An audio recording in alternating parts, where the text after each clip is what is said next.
I'm Hannah, and I met John in college, and we clicked instantly. He was charming, funny, and ambitious. We got married right after graduation and started building our life together. When our daughter Sophie was born, I was over the moon. I poured all my love and energy into raising her, determined to give her the best start in life. I believed in setting boundaries and instilling discipline. Knowledge is power, I'd always tell her. Study hard and you'll go far. John, on the other hand, had a different parenting style. He'd shower Sophie with gifts, buy her sweets, and let her get away with things I wouldn't. "Come on, Hannah," he'd say. "Let her be a kid." It bothered me, but I figured we balanced each other out. As Sophie grew older, it became clear she was a daddy's girl. She'd run to John with her problems, laugh at his jokes, and light up when he came home from work. With me, it was all eye rolls and yes, mom in that tone, teenager's perfect. I'd bite my tongue, reminding myself that Sophie would understand when she was older. She'd see that my strict approach came from a place of love. But even at 17, Sophie remained firmly in her father's camp. It stung, but I consoled myself with the thought that I was doing right by her in the long run. Despite these small frustrations, I considered myself fulfilled. I had a successful career at a respected clinic, a husband who still made me laugh, and a daughter who, despite our differences, I adored. Life was good, or so I thought. Everything changed on a crisp autumn day. I was doing laundry, a mundane task I'd done 1,000 times before. As I emptied John's coat pockets, my fingers brushed against a piece of paper. I pulled it out, expecting a grocery receipt or a dry cleaning ticket. Instead, I found myself staring at a receipt from an upscale perfume store. The perfume listed was an expensive brand I'd never wear, too floral, too sweet. John knew I preferred subtler scents. I stood there, the washing machine humming in the background, as 1,000 possibilities raced through my mind. Was it a surprise gift? But my birthday had passed, and our anniversary was months away. Was it for his mother? But she was allergic to most perfumes. With shaking hands, I took a picture of the receipt with my phone. Then, carefully, I placed it back in his pocket. I needed time to think, to process this information without jumping to conclusions. That evening, when John was in the shower, I checked his coat again. The receipt was gone. I kept my discovery to myself, not breathing a word to John or Sophie, but now that my eyes were open, I couldn't stop noticing things. It was like a fog had lifted, revealing a landscape I didn't recognize. John's late nights at work weren't new, but now they felt different. "Big project, honey," he'd say, kissing me on the cheek as he left. "Don't wait up," I'd nod and smile, all the while wondering who he was really meeting. His new haircut caught my attention too. He'd always been particular about his appearance, but this was different. Younger. Trendier. When I complimented him, he shrugged it off. Thought I'd try something new. The weekend fishing trips were the worst. Every other Saturday he'd load up his gear and head out to meet his buddies. "Fish are really biting lately," he'd say with a grin. I'd watch him drive away, wondering if he even owned a fishing rod anymore. Before finding that receipt, I hadn't connected these dots. Now they formed a picture I couldn't unsee. The thought I'd been avoiding burst to the surface. John had a mistress. I tried to shake it off. This was John, my John. The man who held my hand through 20 hours of labor. The guy who surprised me with flowers on random Tuesdays. He wouldn't cheat. But the doubt gnawed at me. I couldn't eat, couldn't sleep. I'd lie awake, listening to John's steady breathing, wondering if he was dreaming of her. One sleepless night, I found myself scrolling through Facebook. A name caught my eye: Mike Thompson. We'd gone to high school together, and I vaguely remembered he'd become a private investigator. Before I could talk myself out of it, I sent him a message. We met at a coffee shop across town the next day. I took a deep breath and spilled everything. The receipt, John's behavior, my suspicions. Mike listened without interrupting, his face neutral. Mike agreed to take the case. As I watched him leave, I felt a mix of relief and dread. Soon I'd have answers, but did I really want them? The next 3 weeks were the hardest of my life. I went through the motions, smiling at my patients, helping Sophie with her schoolwork, making small talk with John over dinner. But inside, I was a mess. Every time my phone buzzed, I'd jump, thinking it was Mike with news. Every time John came home late, I'd search his face for signs of guilt. Every time Sophie mentioned her dad, I'd wonder if she knew something I didn't. "You okay, Mom?" Sophie asked one evening, catching me staring blankly at the wall. "You seem off." I plastered on a smile. "Just tired, sweetie. Lots of clients this week." She didn't look convinced, but she let it go. I felt a pang of guilt for lying to her, but what could I say? "Your dad might be cheating on me, and I've hired someone to spy on him." John, caught up in whatever or whoever was occupying his time, didn't seem to notice anything amiss. Part of me was relieved, part of me was furious that he could be so oblivious to my pain. The call came on a Tuesday afternoon. I was between clients when my phone buzzed. Mike's name flashed on the screen, and my heart leapt into my throat. "Hannah? Can we meet?" His voice was neutral, giving nothing away. We agreed to meet at the same coffee shop in an hour. The rest of my appointments were a blur. I went through the motions, smiling and nodding at my clients while my mind raced. Mike was already there when I arrived, a thick manila envelope on the table in front of him. My stomach dropped at the sight of it. "Hannah." Mike pushed the envelope towards me. "It's all in here. Photos, dates, locations. I'm sorry, Hannah, but your suspicions were right." With shaking hands, I opened the envelope. The first photo hit me like a punch to the gut. John, my John, with his arms around a younger woman. They were laughing, looking into each other's eyes with unmistakable affection. "Who is she?" I managed to choke out. "Alicia Benson," Mike replied. "She's 28, works at John's company. She's the director's daughter." I flipped through more photos. John and Alicia at restaurants, walking in the park, boarding a yacht. Each image was a fresh wound. "They've been seeing each other for over a year," Mike continued.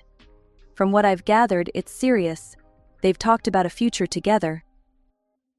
I nodded numbly, barely registering his words. Then a photo made me gasp. It showed John and Alicia at a cafe, but they weren't alone. Sitting with them, smiling and laughing, was Sophie. "No," I whispered. "It can't be." Mike's voice was gentle. "I'm sorry, Hannah, but Sophie knows about the affair. She's met with them several times. Those weekends she said she was with friends? She was with them on Alicia's yacht. There's more. John and Alicia have been buying Sophie expensive gifts. Designer clothes. Jewelry. I think they're trying to buy her silence." I don't remember the drive home. Thankfully, the house was empty when I arrived. I moved on autopilot, packing a small suitcase with clothes and essentials. I couldn't stay here, couldn't face John or Sophie. I checked into a hotel across town, my mind still reeling. Once in my room, I called my boss at the clinic and took 2 weeks off, unpaid. Family emergency. I turned off my phone and sank onto the bed. The envelope seemed to mock me from the bedside table. Unable to help myself, I opened it again. Sleep eluded me that night. Every time I closed my eyes, I saw those damning photos. Sophie's smile as she hugged Alicia.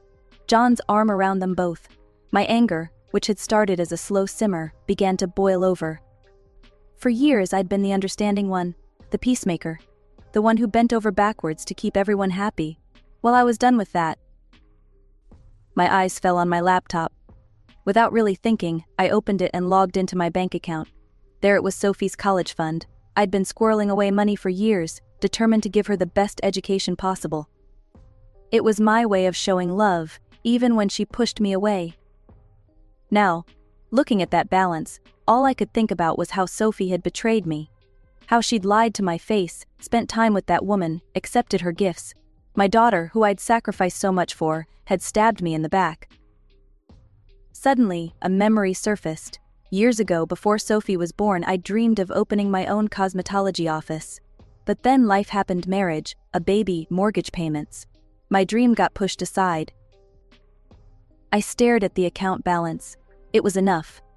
Enough to start over, to finally pursue my own dreams instead of everyone else's. You know what I said out loud to the empty hotel room? Screw it. This money isn't for Sophie anymore. It's for me. The words hung in the air, both terrifying and exhilarating. For the first time in days, I felt a glimmer of hope. I had a future. even if it wasn't the one I'd planned. Emotionally drained, I finally drifted off to sleep, my phone still turned off. The next morning I woke to sunlight streaming through the curtains. For a blissful moment I forgot everything, then reality came crashing back. With a deep breath I turned on my phone. It immediately exploded with notifications. Missed calls from John and Sophie, voicemails, text messages asking where I was, if I was okay. Their concern, which once would have melted my heart, now felt like acid in my veins. How dare they pretend to care now? I didn't bother listening to the voicemails or reading the texts. Instead, I got dressed, packed my bag, and checked out of the hotel. It was time to face the music. The drive home felt surreal. Part of me wanted to keep driving, to disappear and start a new life somewhere else. But I squashed that impulse. I needed closure. As I pulled into the driveway, I saw John's car and Sophie's bike. They were both home. Good. I walked in, my heels clicking on the hardwood floor. John and Sophie rushed out of the living room, their faces a mix of relief and anxiety. "Hannah, where have you been?" "We've been so worried," John exclaimed, moving to hug me. Sophie chimed in, her voice shrill with concern. "Mom, are you okay? Why didn't you answer our calls?" I stepped back, avoiding John's embrace. A cold laugh escaped me, stopping them both in their tracks. Without a word, I reached into my bag and pulled out the folder. I tossed it on the coffee table, photos spilling out. John and Sophie stared at the images, their faces draining of color. There they were, in glossy 8x10s, John with Alicia, Sophie with them both. The silence that followed my revelation was deafening. John was the first to recover, his shock morphing into defensive anger. "Hannah, it's not what you think," he started, his voice placating. "Alicia and I were just friends, and Sophie, she..." "Don't you dare drag Sophie into your lies," I cut him off, my voice ice cold. Sophie jumped in, her eyes wide with feigned innocence. "Mom, please, I can explain. I only met her a few times, I didn't know." I held up a hand, silencing them both. "Save it, I know everything. The yacht trips, the expensive gifts, the dinners. Every lie, every betrayal." They exchanged a look, and I saw the moment they realized their act wasn't working. The mask slipped away, revealing the strangers beneath. John's face hardened, all pretense of remorse vanishing. "Fine," he said coldly. "You want the truth? Yes, I'm with Alicia. She's young, beautiful, and rich. She makes me feel alive in a way you haven't in years." His words were like a slap to the face, but I refused to flinch. Instead, I turned to Sophie, waiting for her contribution to this character assassination. She didn't disappoint. "Alicia is amazing, Mom," she said, her voice dripping with disdain. "She's successful, stylish, fun, not strict and boring like you." I absorbed their words, each one a fresh wound. But I wouldn't give them the satisfaction of seeing me cry. "I see," I said, my voice steady. "Well, let me tell you both something. John, I want a divorce. I'll have my lawyer contact you." John's eyes widened, but before he could speak, I turned to Sophie. "And you, young lady, you can forget about me paying for your college tuition. If Alicia is so amazing, maybe she can foot the bill." Sophie's jaw dropped. "What? You can't do that. That's my money. I've been counting on it. I want to get into my dream school." "Should have thought about that before you stabbed me in the back," I replied, unmoved by her crocodile tears. "Mom, please," she sobbed, her cool demeanor crumbling. "I'm sorry. I didn't mean what I said. Please forgive me. I need that money." But her earlier words echoed in my mind. Strict, boring. Worse than the other woman. Ignoring their protests, I went upstairs and packed the rest of my belongings.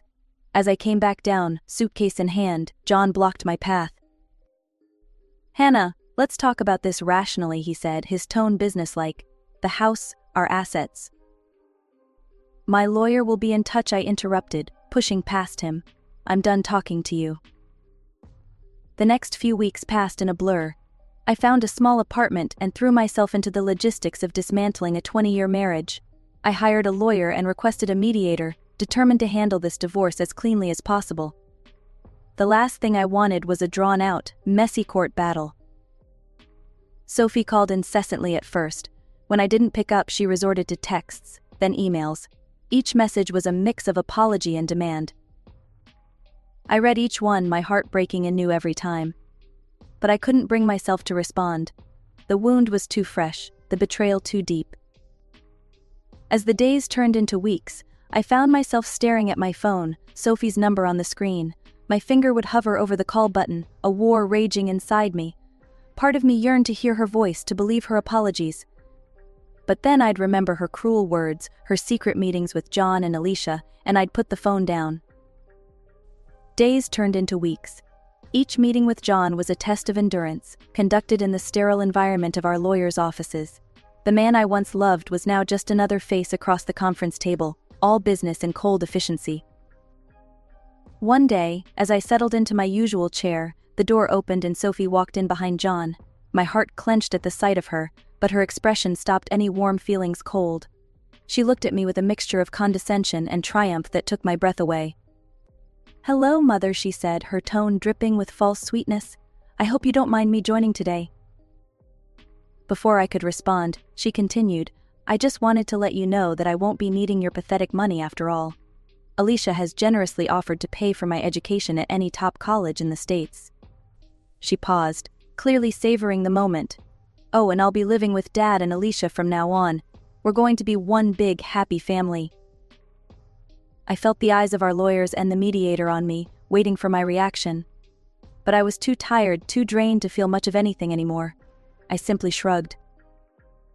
"If that's what you want, Sophie," I said, my voice flat, "I hope you'll be happy." Something flickered in her eyes, disappointment. Had she been hoping for a bigger reaction? But it was gone in an instant, replaced by that same smug look. The rest of the meeting passed in a blur of legal jargon and asset division. In the end, John and I split everything down the middle.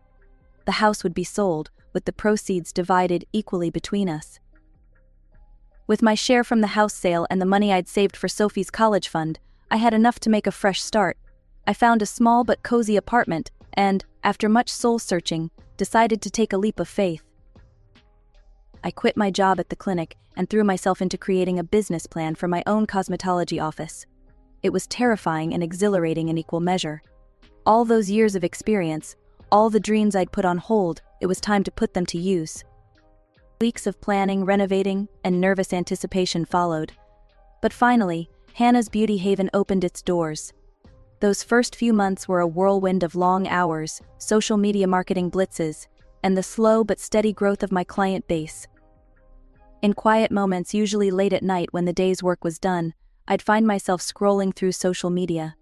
Sophie's posts would appear on my feed, pictures of her in designer clothes, lounging on Alicia's yacht, always smiling, always looking carefree and happy.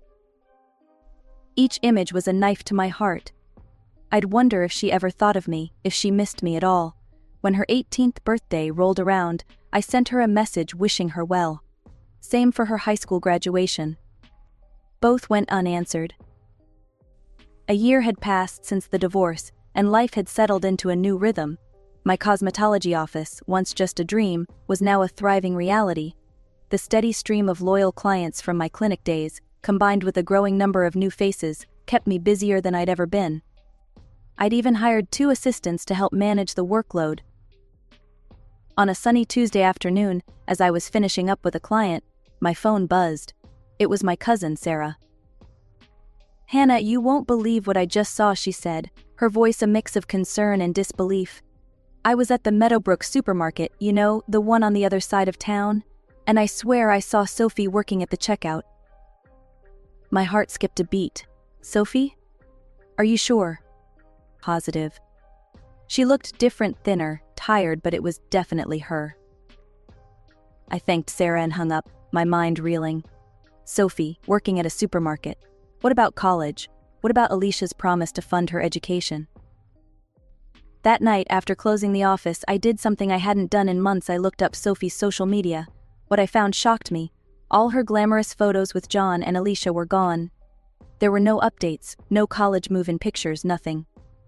Her once active profile was a digital ghost town. For days I wrestled with what to do. Part of me wanted to rush to the supermarket to demand answers. But another part, the part still nursing the wounds of betrayal, held me back.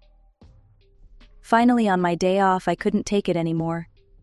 I drove to the Meadowbrook supermarket, my heart pounding as I walked through the automatic doors.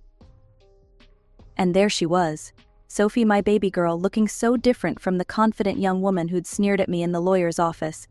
She was thin, almost gaunt, dark circles under her eyes as she mechanically scanned items at the checkout. Our eyes met, and I saw a flash of something. Embarrassment? Shame? Before I could decipher it, she looked away, her cheeks flushing. I approached her checkout, my steps hesitant. "Sophie." She glanced up, then quickly back down at the register. "What do you want?" Her voice was harsh, defensive. "I'd like to talk. Maybe we could get coffee after your shift." "I don't want to talk to you," she snapped, still not meeting my eyes. "Please leave." "Sophie, please." I said leave. She finally looked at me, her eyes blazing with a mix of anger and something else. Was it fear?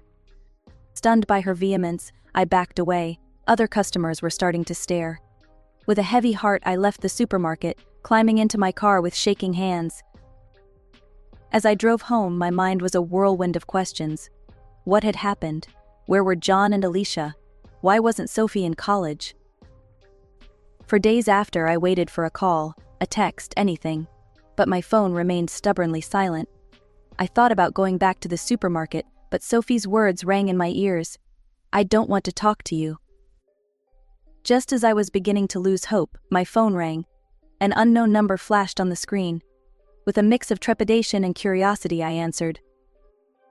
Mom. Sophie's voice, small and uncertain, came through the speaker. "Can we meet, please?"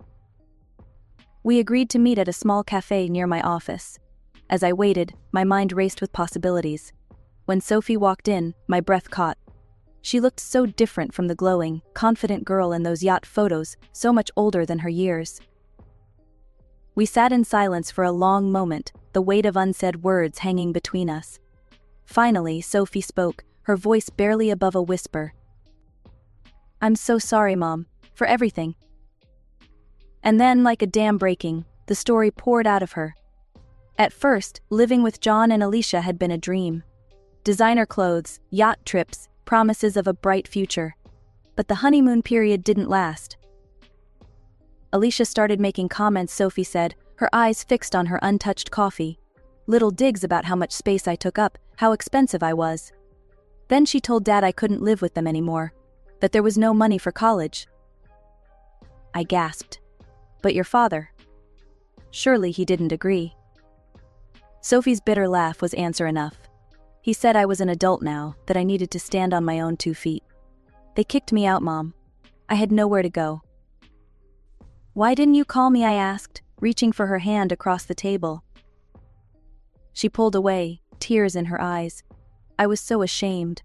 And then I realized, this must be how you felt when we betrayed you. I couldn't face you after that. My heart broke for her, even as a small, petty part of me whispered, "Good. Now she knows how it feels." "I'm sharing a crappy apartment with a coworker," Sophie continued. "The supermarket job barely covers rent and food. I feel so useless." I wanted to wrap her in my arms, to tell her everything would be okay. But I knew it wasn't that simple. "Sophie," I said gently, "I'm so sorry you're going through this, but you're right, you did betray me. Actions have consequences, and this is something you need to work through." We both cried then, mourning the lost year, the broken trust, the pain we'd caused each other. As we parted, something had shifted between us. It wasn't forgiveness, not yet, but it was a start. That night I tossed and turned, Sophie's story playing on repeat in my mind. By morning I'd made a decision. I called Sophie. "I have a proposition for you," I said. "I need an administrator at my office. The pay's not great, but it's better than the supermarket. And maybe we can start rebuilding from there." There was a long pause. Then, "Yes, I'd like that. Thank you, Mom." It's been 6 months since that day. Sophie works at my office now, learning the business from the ground up. She's saving for community college, determined to make it on her own merit this time. Our relationship is a work in progress. There are good days and bad days, moments of connection and moments of tension. The trust we once had is slowly, painstakingly being rebuilt, one day at a time. As I watch Sophie greet a client with a warm smile, I feel a glimmer of hope. We're not the same people we were before the betrayal, the divorce, the year of silence. But maybe, just maybe, we can be something new. Something stronger. The impact came without warning. One moment I was jogging along the familiar curve of Maple Street, lost in the rhythm of my feet against pavement, and the next, metal crashed into flesh. My body sailed through the air like a broken doll, the world spinning in slow motion before the ground rushed up to meet me. I'm Hope. And this is how my mother-in-law tried to kill me. The pain hit in waves, each one more intense than the last. Through blurred vision, I made out the silver Mercedes, Linda's car, its front end dented where it had struck me. She stepped out, her perfectly manicured hands trembling as she clutched her designer handbag. Our eyes met, and in that moment, I saw something I'd never witnessed in her before. Raw fear. "Oh God, Hope." Her voice quavered. I didn't see you. You came out of nowhere. Lies." The street was straight. The morning was clear. And I wore the same neon yellow running jacket I always did. I tried to move, but my left leg exploded in agony. "Linda," I managed through gritted teeth. "You drove straight at me." She took a step back, her heels clicking against the pavement. "Don't be ridiculous. Why would I?" The screech of tires cut her off as another car pulled up. "Hope." Michael's voice. My husband rushed to my side, his face pale. "Mom, what happened?" "She just appeared, Michael. I couldn't stop in time." Linda's voice had shifted, taking on that familiar wounded tone she used whenever she needed Michael's protection. "Call an ambulance," I gasped, fighting to stay conscious. Michael knelt beside me, but his eyes darted between his mother and me. "Maybe we shouldn't make this official," he said softly. "Insurance, police reports. It could get complicated." I stared at him in disbelief. "Complicated? Your mother just hit me with her car." "It was an accident," Linda interjected quickly. "These things happen. We can handle this privately as a family." Family. The word tasted bitter in my mouth. 5 years of marriage, and I was still the outsider they needed to control, to contain. "Michael," I pleaded, reaching for his hand. He took it, but his grip was loose, noncommittal. "Listen, honey," he said, using that placating tone I'd grown to hate. "Mom's right. We can say you fell during your run. Dad knows a great doctor who can treat you discreetly." The pain in my leg was nothing compared to the ache in my chest. Through the haze of shock and betrayal, I heard Maya's voice, my best friend who lived 3 houses down. "Hope, oh my God." She was running toward us, phone already at her ear. "I'm calling 911. "No," Linda and Michael shouted in unison. But Maya was already speaking to the dispatcher, her free hand gripping mine tightly. She looked straight at Linda, her eyes hard. I saw everything from my kitchen window. Linda's face went ash white. Michael stood up abruptly, running his hands through his hair, his tell when he was panicking. "Mom, get back in the car. Go home. I'll handle this." As sirens wailed in the distance, I watched my mother-in-law hurry away, leaving me broken on the pavement.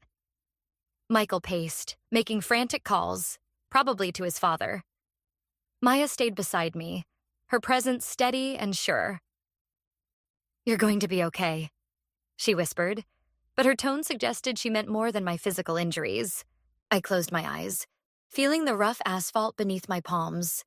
In that moment, something crystallized inside me, hard and sharp as diamond. Linda had tried to break me, but she'd only succeeded in breaking the last threads that held my silence. As consciousness began to fade, I made a promise to myself. This wouldn't be buried like all the other accidents in the Carter family history. This time, I would make them pay. The hospital room felt like a prison cell. 3 days after Linda's attempt to erase me from her perfect family portrait, I lay propped up against starched pillows, my legs suspended in a complicated array of metal and bandages. Michael hadn't left my side, but his presence felt more like surveillance than support. He hovered, intercepting nurses, screening my visitors, and most tellingly, answering questions before I could open my mouth. "Such a terrible accident," he'd say, his rehearsed smile never reaching his eyes. "We're just grateful she didn't hit her head when she fell during her run." The lie twisted in my gut every time he repeated it. I watched him now, pacing by the window, his phone buzzing for the 5th time in an hour. Linda, no doubt, checking on her damage control operation.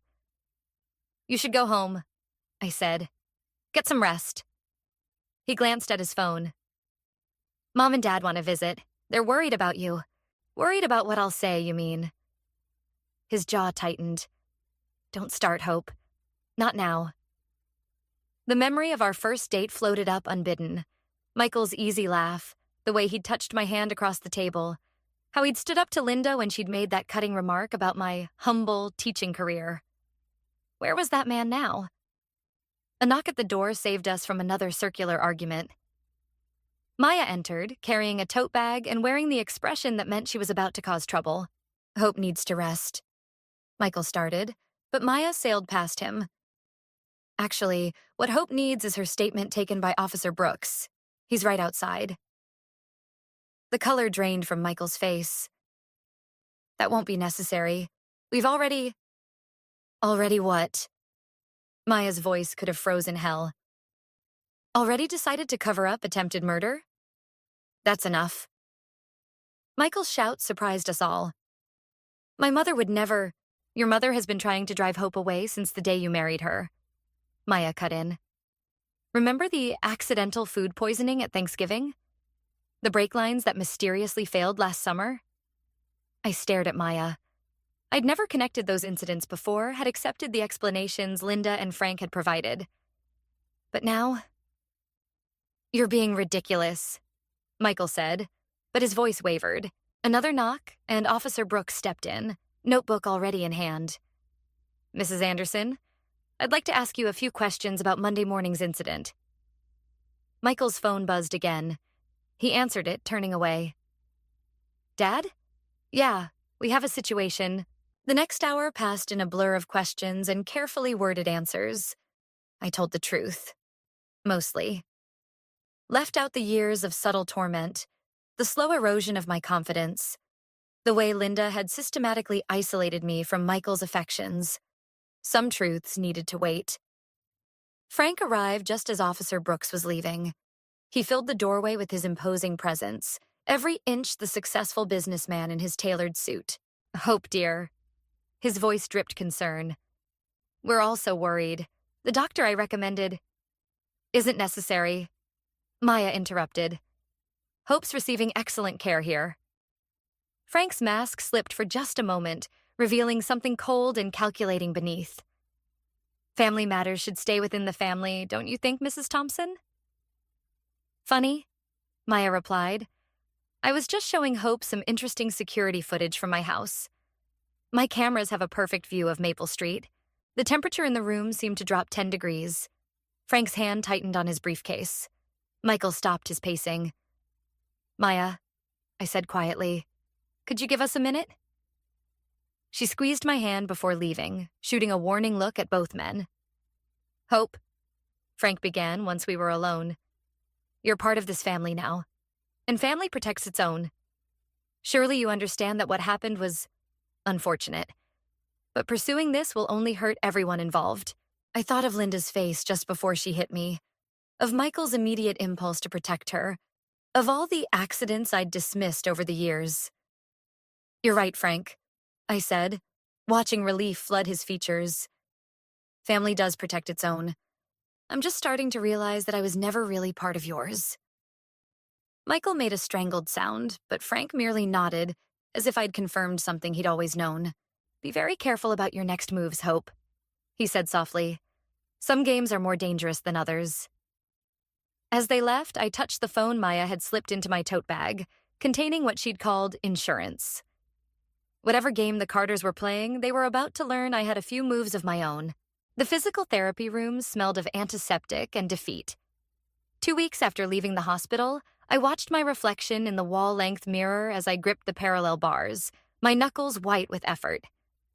The security footage from Maya's house burned a hole in my pocket, saved on a USB drive I kept with me at all times. Looking much better, Hope, Samantha said, steadying my elbow. My coworker had volunteered to drive me to therapy when Michael was too busy with work. She'd been unusually invested in my recovery, something I hadn't questioned until now. You seem to know an awful lot about physical therapy, I said, watching her face in the mirror. Her hands stilled for a fraction of a second. I had a similar injury once. Car accident?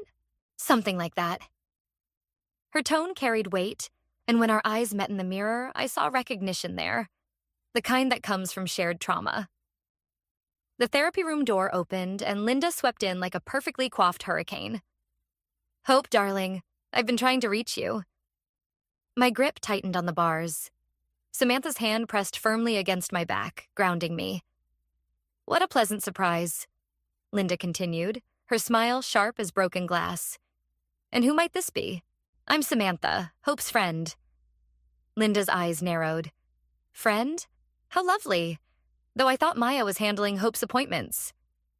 Plans change, I said, taking a shaky step forward, like people's intentions. The barb hit home. Linda's smile flickered. Speaking of intentions, I had lunch with Caroline Brooks yesterday, Officer Brooks's wife. Such an interesting conversation about false police reports and their consequences.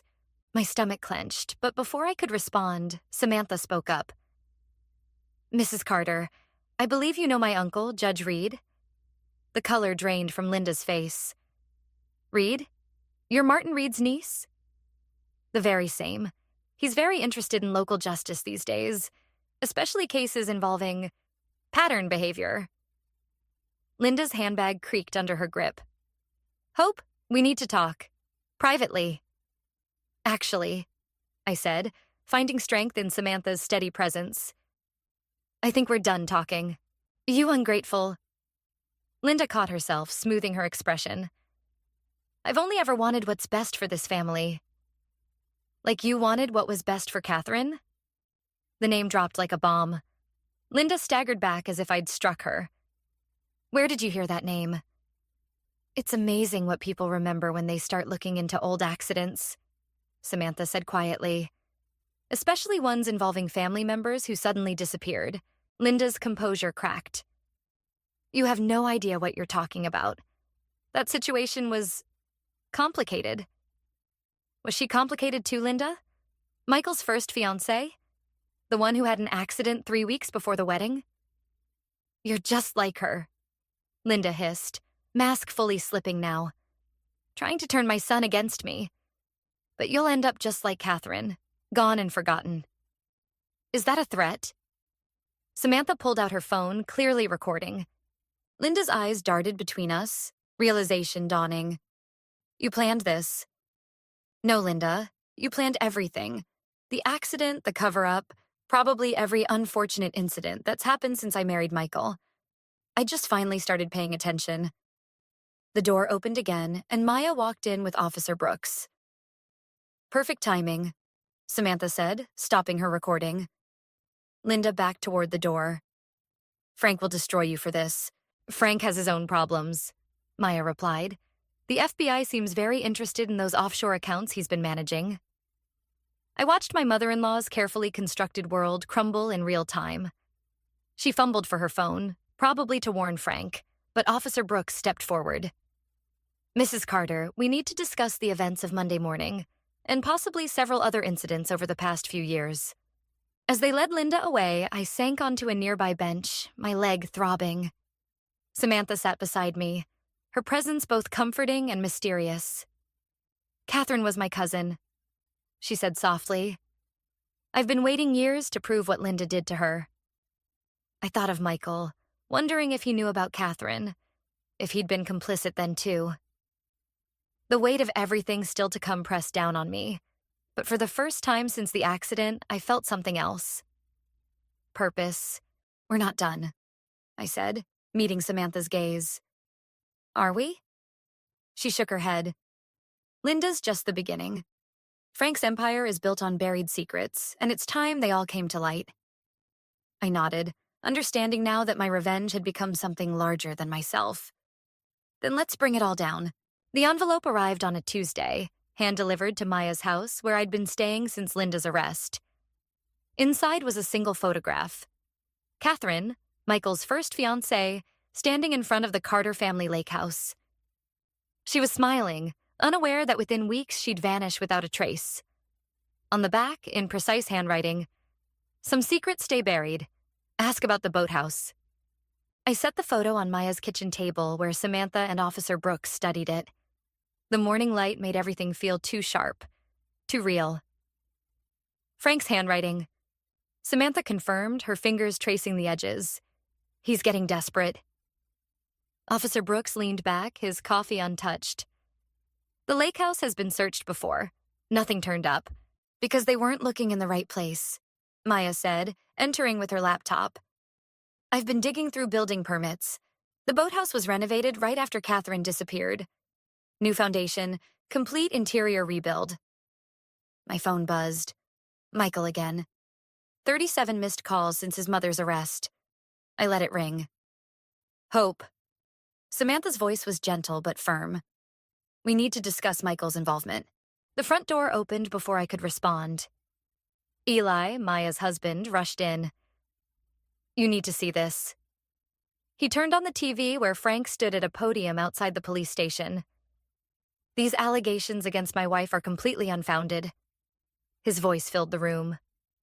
Hope Anderson has a history of mental instability, documented by several healthcare professionals. Her accusations are a desperate attempt to extort money from our family during a difficult time in her marriage. The camera panned to Michael, standing supportively beside his father. My stomach lurched. Those medical records, I whispered. They're fake. Of course they are, Maya said. But Frank has half the town's doctors in his pocket. They'll back him up. Officer Brooks stood, straightening his jacket. This complicates things. A judge might question your credibility now. That's what they want, Samantha said. To discredit Hope before we can prove anything about Catherine. My phone buzzed again. This time, a text from Michael. Please come home. We can fix this. The words blurred as memories flooded back. Michael's proposal at the lake house. Frank's too keen interest in showing me the renovated boathouse. Linda's strange reaction when I'd suggested having our wedding reception there. We need to get to that boathouse, I said. It's too dangerous, Officer Brooks warned. Frank will be watching it now. Actually, Eli spoke up. The Carters' annual charity gala is this weekend, at their main house. Samantha's eyes lit up. The perfect distraction. No, Maya protested. Hope can't go there alone. She won't be. Samantha pulled out her phone. My uncle's on the guest list. I'll be his +1. I stood, ignoring the ache in my healing leg. I need to see Michael first. The room went silent. Maya touched my arm. Hope, not to reconcile, I clarified. To keep him occupied during the gala. He knows all my tells. If he sees me there, he'll know something's wrong. It's risky, Officer Brooks said. If Frank realizes we're investigating Catherine's disappearance, he already knows. I picked up the photograph. That's why he sent this. He's daring us to prove it. Samantha studied me carefully. Are you sure you can face Michael? After everything? I thought of the man I'd married, of all the signs I'd ignored, of his constant choice to protect his parents over the truth. I'm not the same person he married anymore. The gala's in 3 days, Eli said. We'll need a solid plan. Officer Brooks sighed. I'll get the warrant ready, but we'll need probable cause to search the boathouse specifically. Leave that to me, I said, finally answering Michael's text. You're right. Let's talk. As the others discussed logistics, I stared at Catherine's smiling face. She'd trusted the Carters once, too. Had probably loved Michael just as deeply as I had. The difference was I now knew what they were capable of. Hope? Maya's voice pulled me back. Are you ready for this? I tucked the photograph into my pocket, feeling its weight like a promise. I'm done being the victim in their story. It's time they learned what it feels like to lose everything they love. The others exchanged glances, perhaps seeing for the first time that my quest for justice had evolved into something darker. But they didn't understand. Sometimes revenge isn't about healing. Sometimes it's about survival. The cafe Michael chose for our meeting sat across from his law office, neutral territory that felt anything but neutral. Through the window, I watched him approach. His suit perfectly pressed, his stride confident. 5 years of marriage, and I'd never noticed how much he moved like his father. You look better, he said, sliding into the booth. No kiss, no touch, just assessment. Amazing what happens when you're not being terrorized by your in-laws. His jaw tightened. Mom's under house arrest because of your accusations. Dad's reputation is... Catherine. I said the name softly, watching his reaction. His hand froze halfway to his coffee cup. A muscle twitched in his cheek. What about her? Did you know, when she disappeared? She left me. His voice was flat, rehearsed. Couldn't handle the pressure of joining our family. We've been through this. I pulled out my phone, scrolling to the security footage Maya had enhanced. Like I couldn't handle the pressure? Is that why your mother tried to kill me? That's not what... He stopped as I pressed play. The video showed Linda's car clearly swerving toward me, the deliberate acceleration. Turn it off. His knuckles were white around his cup. The police have this now. Real police, not the ones your father owns. Michael leaned forward, his voice dropping. Hope, you're playing a very dangerous game. Dad's already working to have your credibility questioned. If you push this, things will get ugly. Uglier than attempted murder? Than whatever happened at the boathouse? His eyes snapped to mine. Something dark flickered there. Something that made my skin crawl. What do you know about the boathouse? The cafe door chimed. Frank Carter walked in, his timing too perfect to be coincidence. Michael must have texted him. Hope. Frank's smile was razor sharp as he slid in beside his son. Family meeting? My phone buzzed. A text from Samantha. Got the warrant. Brooke's moving on boathouse tonight. Just clearing the air, I said, standing. Michael was explaining why he chose his parents over his wives. Wives? Frank's smile didn't waver. You seem confused, dear. The stress must be affecting your memory. Perhaps we should call Dr. Stevens. He's very concerned about your mental state. Like he was concerned about Catherine's? Frank's hand shot out, gripping my wrist. Sit down. Dad, Michael warned, glancing around the cafe. Let go, I said quietly. Or I'll scream. Frank released me, smoothing his tie. You've been listening to Samantha Reed, haven't you? Poor girl, still grieving her cousin after all these years, making up stories, seeing conspiracies everywhere. My phone buzzed again. Evidence found. Get out now. Actually, I smiled, feeling strangely calm. I've been listening to Linda. She's been very chatty with the police since her arrest, especially about the renovation contracts for the boathouse. The color drained from Frank's face. Michael stood abruptly. Hope, whatever you think you're doing. What I'm doing, I cut him off, is finishing what Catherine started. She found something in those contracts, didn't she? Something worth killing for? Frank's mask cracked. You stupid girl. You have no idea what you're dealing with. Dad, please. Michael grabbed his father's arm. Let me handle this. Handle me? I laughed, the sound sharp and foreign. Like you handled Catherine? Michael flinched as if I'd struck him. For a moment, I saw something like grief cross his face. Then it hardened into something colder, more familiar, more Carter. You should have just lied about the accident, he said quietly. We could have been happy. No, Michael. We could have pretended. There's a difference. As I walked out, I heard Frank's voice, low and urgent. Call the lake house. Now. My phone buzzed one final time. Maya. Surveillance shows Linda leaving house arrest. She's heading to the lake. I stepped into the sunlight, my decision made. The Carters had created this game, written all the rules. But they'd forgotten one crucial detail. Someone with nothing left to lose has nothing left to fear. I texted Officer Brooks. Linda's coming. Let her find whatever you found. I want to see her face when it all falls apart. The response came quickly.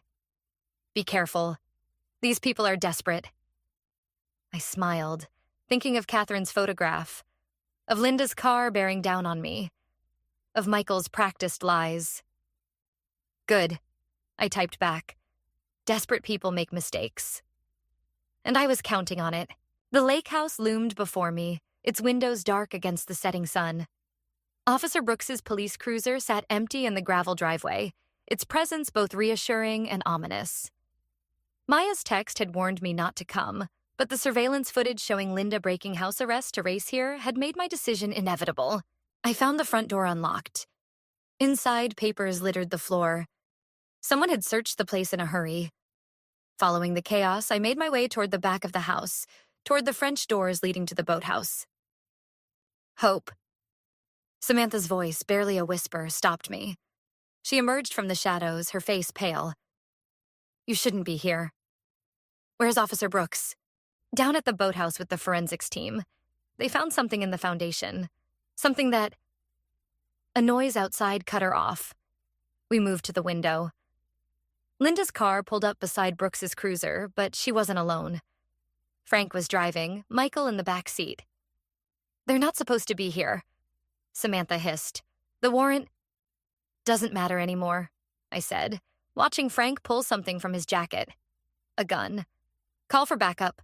Samantha fumbled for her phone, cursing. No signal. Of course not. The lake house had always had spotty reception, something Frank had probably counted on. We heard Officer Brooks's shout from the boathouse, followed by Frank's deeper voice. Through the window, I watched Michael hesitate by the car while his parents moved toward the water. The evidence, I said, whatever they found, is bigger than Catherine. Samantha grabbed my arm. Hope, those renovation contracts? They weren't just about hiding her body. The foundation's filled with documents, proof of money laundering, offshore accounts, years of fraud. Catherine must have found them, threatened to expose everything. The pieces clicked into place. Linda's desperate attempt to kill me, Frank's threats, Michael's insistence on maintaining the family's reputation. This wasn't just about one murder anymore. Another shout from the boathouse. Through the darkness, I saw Linda stumble backward onto the dock, her hands raised. Officer Brooks emerged, his gun drawn, but Frank was behind him. We have to help him. I started forward, but Samantha pulled me back. Wait. The gunshot cracked across the water. Officer Brooks crumpled. Daniel! Samantha's scream betrayed our position. Frank's head snapped toward the house. Inside. His voice carried clearly. Now, Michael finally moved from the car, jogging toward the house. Samantha and I backed away from the window, looking for an escape route. The cellar, I whispered. There's a storm door that leads... The front door burst open. Michael stood there, something broken in his expression. It's over, Hope. Just let it be over. Like Catherine let it be over? My voice shook. How many others, Michael? How many people have your parents killed to protect their empire? You don't understand. He stepped closer. Dad built everything from nothing. The money, the connections, it's all tied together. If one piece falls, then let it fall, Samantha said. Let the truth come out. Frank's voice boomed from behind Michael. The truth? He entered, gun steady, Linda trailing behind him. The truth is that some people don't know their place. Catherine didn't, and now you don't. Frank? Linda touched his arm.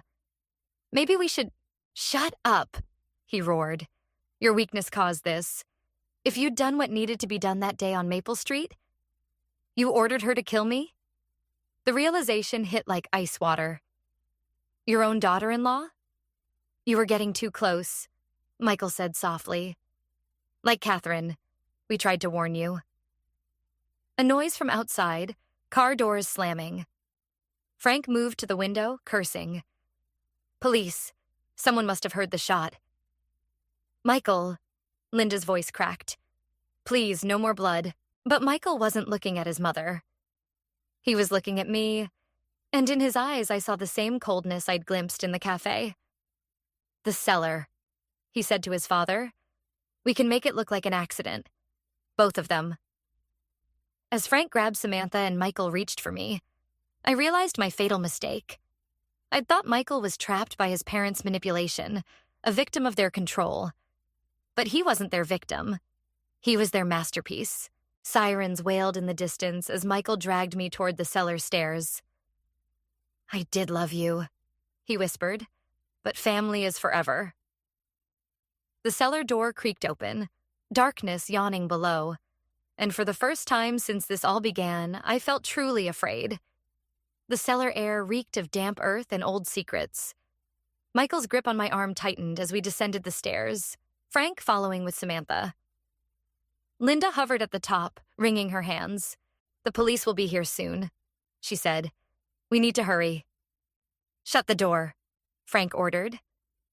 As Linda complied, darkness swallowed us except for the beam of Frank's flashlight. He gestured to a corner. Over there. Make it look like they fell during a struggle. My eyes adjusted slowly, catching glimpses of the space. Old furniture, wine racks, and behind them, the outline of another door. The storm door Maya had mentioned. Wait, Linda called down. There's someone. A gunshot cracked above us. Linda screamed. Heavy footsteps thundered across the floor. Police, drop your weapon. Frank swung around, pushing Samantha aside to aim at the cellar door. The moment's distraction was all I needed. I drove my elbow back into Michael's solar plexus, breaking his grip. He stumbled, crashing into his father. Hope don't. Samantha's warning came too late. I ran for the storm door, but Michael recovered faster than I expected. He tackled me, sending us both crashing into the wine racks. Bottles shattered around us, the smell of aged wine mixing with copper. Blood. It could have been perfect, Michael growled, pinning me down. We could have had everything. Like Catherine had everything? I spat back. Tell me, did you help bury her here too? His grip loosened for just a second. Above us, more gunshots, shouts. Frank's voice bellowing orders. She gave me no choice, Michael said softly. Just like you're giving me no choice now. There's always a choice. Linda's voice cut through the chaos. She stood at the bottom of the stairs, holding Frank's dropped gun. I made the wrong one for years. Mom, Michael's voice cracked. Don't. I killed Catherine, Linda said. Frank ordered it, but I did it. Then I tried to kill Hope. All to protect this family's secrets.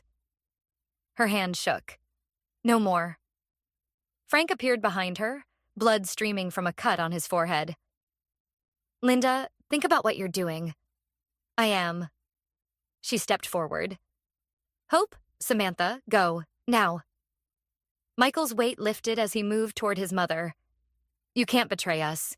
We're your family. No. Linda's voice hardened. We're just accomplices now. I scrambled up, pulling Samantha toward the storm door. Frank lunged for us, but Linda's warning shot stopped him cold. It's over, Frank, she said. The police have the documents from the boathouse. Officer Brooks survived. He called for backup before you shot him. It's done. The storm door burst open above us. Maya led a team of officers down the steps, guns drawn. Hope! Everything happened at once. Frank charged Linda. The gun went off. Michael screamed. Bodies collided in the darkness. When the dust settled, Frank lay clutching his shoulder. Linda stood backed against the wall. And Michael stared at the growing bloodstain on his chest where the bullet had passed through his father and into him. Mom, he whispered, before crumpling. Linda dropped the gun, a wail of anguish echoing off the cellar walls. As officers swarmed the scene, I found myself frozen, watching the Carter family's carefully constructed facade finally shatter completely. Maya pulled me toward the stairs. "Come on, let the police handle this." But I couldn't move, caught by Michael's eyes finding mine one last time. In them, I saw something I'd never seen before. Clarity. Understanding. Perhaps even regret. "I loved you too," I said softly. "But love shouldn't cost us our souls." Outside, dawn was breaking. Samantha gripped my hand as paramedics rushed past us. Officer Brooks sat in an ambulance, battered but alive. The lake house swarmed with police, forensics teams already processing the evidence that would destroy the Carter empire. "Catherine can rest now," Samantha said quietly. I watched Linda emerge in handcuffs, followed by Frank on a stretcher. Last came the coroner's team. The sight should have felt like victory, like the revenge I'd sought. Instead, it felt hollow, heavy with the weight of all the choices that had led us here. It was never about revenge, I realized. It was about truth, about breaking cycles. Maya nodded. Sometimes justice looks different than we expect. As the sun rose over the lake, I thought of Catherine, of Linda, of all the choices that had brought us to this moment. Some cycles end in tragedy, others in redemption. But they all end eventually. This one had ended in both. The courthouse steps felt colder than they should in autumn. I watched Linda take her seat at the defendant's table, her designer clothes replaced by prison orange, her perfect posture finally broken. Frank's seat remained empty. His injuries from the lake house had bought him a few more weeks of freedom in a hospital bed. Samantha squeezed my hand as the judge entered. We'd spent weeks preparing for this moment, but nothing could have readied me for Linda's plea. "Guilty," she said, her voice carrying clearly through the hushed courtroom. "To all charges." The prosecutor read them aloud. Conspiracy, fraud, attempted murder, and finally, the murder of Catherine Reed. Each charge landed like a stone, building the wall that would separate Linda from her carefully constructed world forever. When she was allowed to speak, Linda turned, not to the judge, but to me. "I thought I was protecting my family," she said. "But I was just protecting our lies." The sentence came down. 25 years. No possibility of parole. As they led her away, I caught a glimpse of something in her eyes. Not regret for her actions, but relief at no longer having to maintain the facade. Outside, reporters swarmed, hungry for details about the Carter family's fall. Maya ran interference while Officer Brooks escorted us to his car. "Frank's trial starts next month," he said, his arm still in a sling from the shooting. "The FBI's evidence is solid. The empire's finished." "And Michael?" The question slipped out before I could stop it. "Being buried tomorrow," Samantha answered softly. "Small ceremony. Linda requested no visitors." The drive to Maya's house was silent. I'd been staying there since that night at the lake, unable to face the home Michael and I had shared. But today felt different. "I need to go back," I told Maya. "To the house." She started to protest, but something in my expression stopped her. "Want company?" "No. This I need to do alone." The house stood exactly as I'd left it, a shrine to a life built on carefully constructed illusions. In the kitchen, Michael's coffee mug still sat unwashed in the sink. On the mantel, our wedding photo smiled back at me. Both of us so young, so unaware of the darkness lurking behind his family's perfect smile. I moved through the rooms methodically, packing what was truly mine, leaving behind anything the Carters had given us. In the study, I found something unexpected. A letter written in Michael's hand, dated the morning of the accident. "Hope," it began. "I think I finally understand what happened to Catherine. What my parents are capable of. What I've become capable of. I should have chosen you. I should have been brave enough to break free. Maybe then." The letter ended there, unfinished. I folded it carefully, but didn't put it with my belongings. Instead, I placed it in the fireplace, watching as the flames consumed his last words. The doorbell rang. Through the peephole, I saw Samantha waiting, hands tucked into her jacket pockets. "Thought you might be here," she said when I opened the door. "I have something you should see." She handed me a small key. It was Catherine's, to a safety deposit box. We found it hidden in the Boathouse Foundation along with the documents. "What's in it?" "Don't know. Thought maybe we could find out together." I studied the key, feeling its weight. Another secret.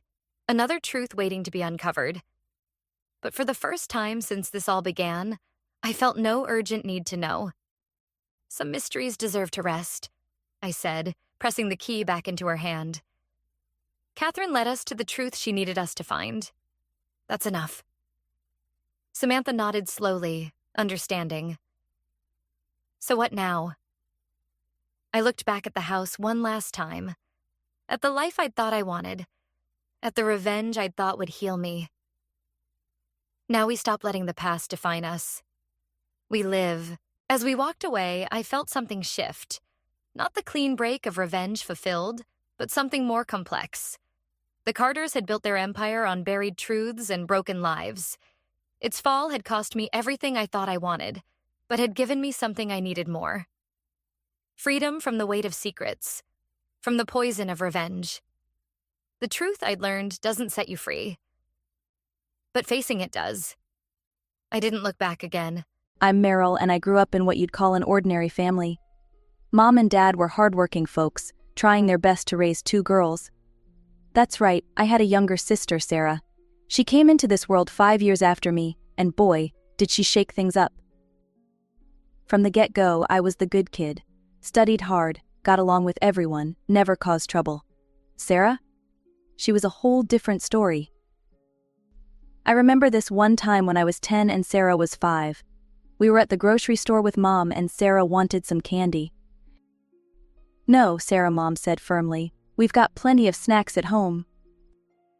Sarah's face turned red, "But I want it now," she screamed, throwing herself on the floor. People started staring. Mom looked embarrassed, trying to calm Sarah down. But Sarah wouldn't budge. She kicked and screamed louder, "I hate you. You never let me have anything." That was just one of many incidents. As we grew older, things didn't get better. Sarah's behavior became more erratic. She'd have these intense mood swings, going from laughing to screaming in seconds. One day, Mom and Dad took Sarah to a psychologist. When they came back, I could tell something was up. They sat me down in the living room, looking all serious. "Meryl," Dad started, "we need to talk to you about Sarah." Mom chimed in. "The doctor says Sarah has something called a DHD. It means her brain works a bit differently." I nodded, not really understanding. "Is that why she acts out all the time?"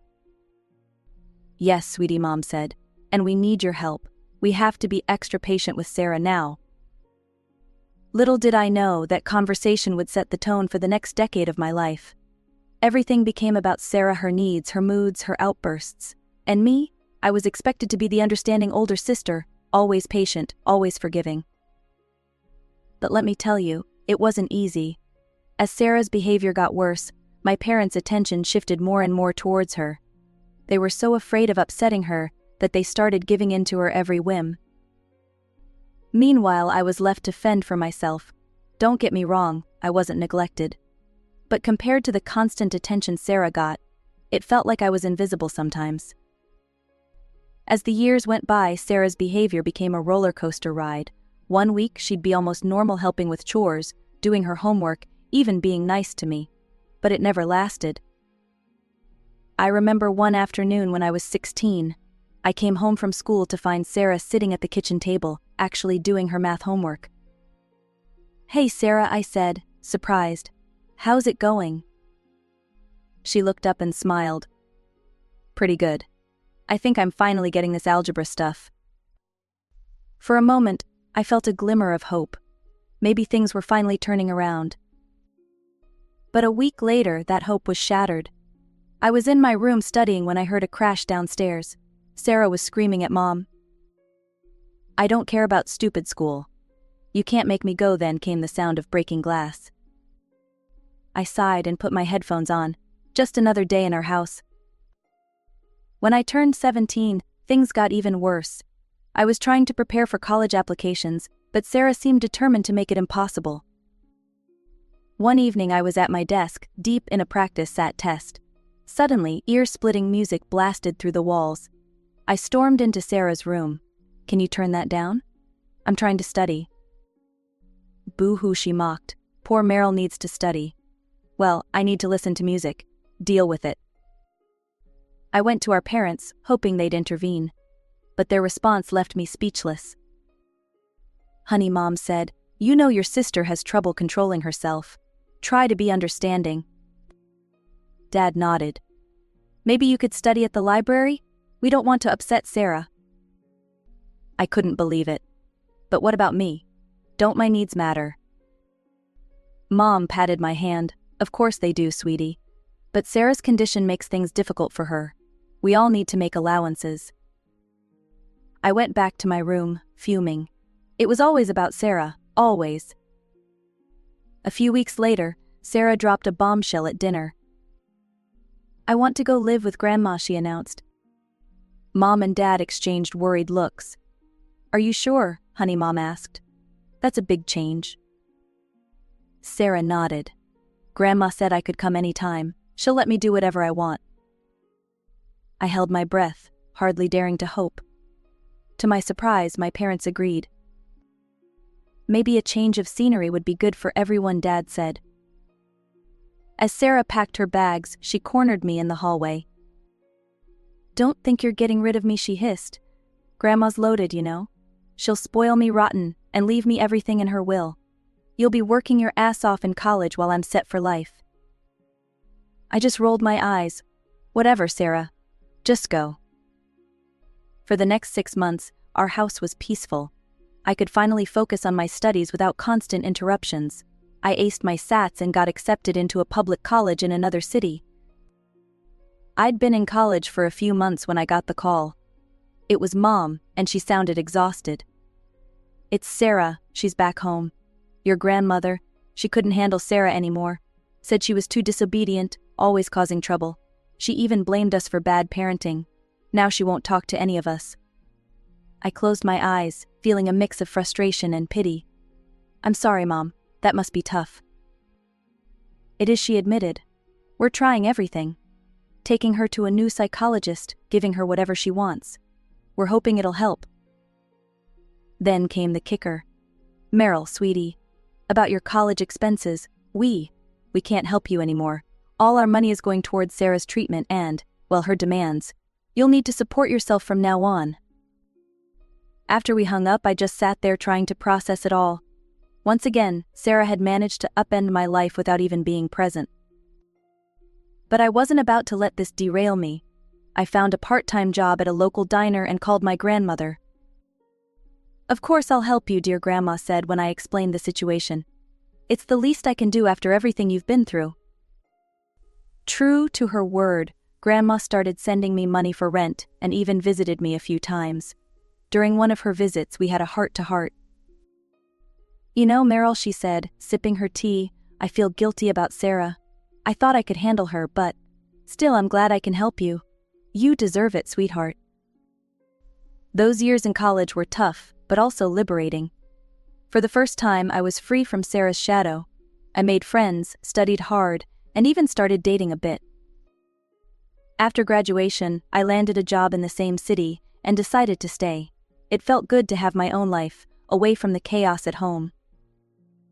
I did visit my parents occasionally, but Sarah was never around. One time I asked Mom about her. "Oh, she's out with friends," Mom said, wringing her hands. "She's been gone for days now. We can barely keep track of her anymore." Dad chimed in, always with different boys too. "There's Jake, or was it John? And then there's that Mike fellow." I raised an eyebrow. "And you're okay with this?" Mom shrugged helplessly. "What can we do? It's just how she is. The psychologist says it's part of her condition." I bit my tongue to keep from saying what I really thought. It was always excuses with them when it came to Sarah. During another visit, I found Mom crying in the kitchen. "What's wrong?" I asked, alarmed. She wiped her eyes. "It's Sarah. She's been gone for 2 weeks this time. We don't know where she is or who she's with." I felt a pang of worry, despite everything. "Have you called the police?" Dad shook his head. "We did once before. She came back on her own and was furious with us for reporting her missing. Said we were trying to control her life." I left that day feeling frustrated and sad. It was clear that nothing had changed. Sarah was still the center of their world, no matter how badly she behaved. As I drove back to my apartment, I couldn't help but feel grateful for the life I'd built for myself. It wasn't perfect, but it was mine. Time flies when you're building your own life. Before I knew it, 3 years had passed since I'd graduated college. I was settling into my career, making new friends, and finally feeling like I had some stability. Then came the phone call that threw me for a loop. "Meryl? It's Mom. You'll never guess what's happened. Sarah's getting married." I nearly dropped the phone. "Married?" "Sarah." Mom's voice was brimming with excitement. "Yes, can you believe it? She just told us. The wedding's in 2 months. You'll come, won't you?" Still in shock, I agreed. The day of the wedding arrived, and I flew back home. As I helped Sarah get ready, she dropped another bombshell. "Mom and Dad are paying for our honeymoon," she said smugly. 2 weeks in Bali. First class all the way. I bit my tongue. Of course they were. "That's nice of them," I managed. Sarah smirked. "Well, they owe me. After all the crap I've been through." I wanted to point out that most of that crap was of her own making, but I held back. It was her wedding day, after all. When I finally met Sarah's fiancé, Mark, I was taken aback. He was nothing like I'd imagined. Tall, handsome, and at least 10 years older than Sarah, he exuded an air of calm confidence. "It's great to finally meet you, Meryl," he said, shaking my hand. "Sarah's told me so much about you." I raised an eyebrow at Sarah, wondering what exactly she'd told him. To my surprise, the wedding went off without a hitch. Sarah looked radiant, and for once, she seemed genuinely happy. As I watched them exchange vows, I felt a glimmer of hope. Maybe this really would be the turning point for her. At the reception, Mom cornered me by the punch bowl. "Isn't this wonderful, Meryl?" she gushed. "Sarah's really landed on her feet. Mark's so successful, and he clearly adores her." I nodded, sipping my drink. "It's great, Mom. I'm happy for her." Then came the kicker. "You know, sweetie, maybe it's time you started thinking about settling down too. You're not getting any younger." I nearly choked on my punch. "Mom, I'm only 26. She patted my arm. "I know, dear. But look at Sarah. She's really got it all figured out now." As I flew back to my city the next day, I couldn't shake a nagging feeling. Despite everything, I genuinely hoped Sarah had found happiness. But a small part of me wondered how long it would last. Life went on. I threw myself into work, trying not to dwell on my family's dynamics. Then, about a year after Sarah's wedding, something unexpected happened. I met someone. His name was Tom, and we hit it off immediately. He was kind, funny, and actually listened when I talked. For the first time, I felt like I'd found someone who saw me for who I really was. 2 years flew by in a whirlwind of dates, laughter, and deepening love. Then, on a crisp autumn evening, Tom got down on one knee and asked me to marry him. As I said yes, tears of joy streaming down my face, I felt like my life was finally falling into place. Planning my wedding to Tom was like a dream. For once, I was the center of attention, and it felt amazing. I was determined to make it perfect, a day that was all about us and our love. Of course, I invited my family. Despite everything, they were still my parents, and Sarah was still my sister. I hoped that maybe, just maybe, this happy occasion would bring us all together. When Sarah showed up at the venue, she was alone. I felt a knot form in my stomach. "Where's Mark?" I asked, trying to keep my tone light. Sarah shrugged. "Couldn't make it." "Is everything okay?" I pressed. "It's fine," she snapped. "Can we drop it?" I backed off, not wanting to start an argument on my wedding day. But later, I overheard Mom and Dad talking in hushed tones. I'm worried about Sarah and Mark, Mom was saying. They're fighting all the time now. But it's not her fault, she's just high-spirited. Mark needs to be more understanding. I walked away, shaking my head. Some things never change. The ceremony was beautiful, everything I'd dreamed of. Tom's eyes shone with love as we said our vows, and for a while I forgot all about the family drama. But at the reception, Sarah made sure she couldn't be ignored. She got drunk, loudly flirted with Tom's friends, and even tried to give a speech that quickly devolved into a rant about how unfair her life had been. I gritted my teeth and plastered on a smile, determined not to let her ruin my day. Tom, bless him, stuck by my side, squeezing my hand supportively. As Sarah was dragged off the dance floor by our embarrassed parents, I made a silent vow to myself. This was the last time I'd let her drama overshadow my life. For a while it seemed like I might actually keep that vow. Tom and I settled into married life, and I heard little from my family beyond the occasional phone call. Then, almost exactly a year after our wedding, my phone rang. It was Mom, and she was crying. "Meryl, it's Sarah. Mark left her." Between sobs, Mom explained.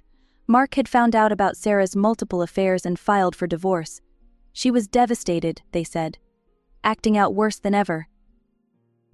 "We don't know what to do," Mom wailed. "The psychologist says she needs a change of scenery, some time away to heal." I knew what was coming before she said it. "Honey, we were hoping. Could Sarah stay with you for a while? Remember how we sent her to your grandmother's so you could study for your exams? We need your help now." I closed my eyes, feeling the familiar weight of family obligations settling on my shoulders. "Let me talk to Tom," I said finally. After I hung up, I sat Tom down and explained the situation. He listened patiently, his brow furrowed with concern, but finally agreed. Sarah arrived on a Tuesday, looking like a shadow of her former self. Her eyes were puffy from crying, and she barely spoke above a whisper. For the first time in years, I felt a genuine pang of sympathy for my little sister. "Come on," I said gently, leading her to the guest room. "Let's get you settled in." Tom was amazing those first few days. He cooked Sarah's favorite meals, engaged her in light conversation, and even took a day off work to help us go shopping for some new clothes to cheer her up. But as the saying goes, no good deed goes unpunished. About a week into Sarah's stay, I started noticing changes. Small things at first, a lingering look here, an accidental brush against Tom there. I tried to brush it off as my imagination running wild. Then one day I came home from work to find Sarah parading around the living room in what could barely be called underwear. Tom was sitting on the couch, looking incredibly uncomfortable. "Sarah," I exclaimed. "What are you doing?" She turned, feigning innocence. "Oh, hi Meryl, I was just about to take a shower. It's so hot today, isn't it, Tom?" Tom mumbled something incoherent and practically ran from the room. That night, I confronted Sarah. "Look, I know you're going through a tough time, but you need to respect our home, and our marriage." She rolled her eyes. "God, Meryl, don't be such a prude. I was just trying to cool off." I didn't buy it for a second, but I let it go. Big mistake. Over the next few days, Sarah's behavior became more and more brazen. She'd accidentally walk in on Tom in the bathroom, or bend over suggestively when he was around. I was at my wit's end. Then came the day that broke the camel's back. I came home early from work, a migraine pounding behind my eyes. As I approached our apartment, I heard Sarah's voice, loud and clear. "Come on, Tom, Meryl never has to know. Don't you want to have some real fun for once?" I burst through the door to find Sarah pressed up against my husband, her hands on his chest. Tom looked horrified. "Meryl," he exclaimed, pushing Sarah away. "This isn't what it looks like." Sarah spun around, a look of faux shock on her face. "Oh my God, Meryl, I'm so embarrassed. I just tripped and Tom caught me." I saw red.